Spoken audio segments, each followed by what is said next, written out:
কিছু কথার পিঠে কথা তুমি ছুঁয়ে দিলে মুখরতা, হাসি বিনিময় চোখে চোখে, মনে মনে রয় ব্যাকুলতা।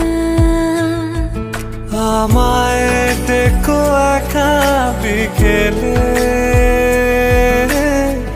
কখনো কোনো ব্যথা পেলে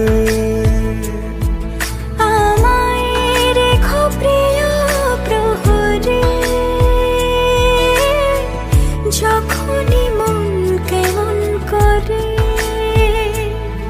কোনো এক রূপ কথার জগতে তুমি তো এসেছো আমারই হতে।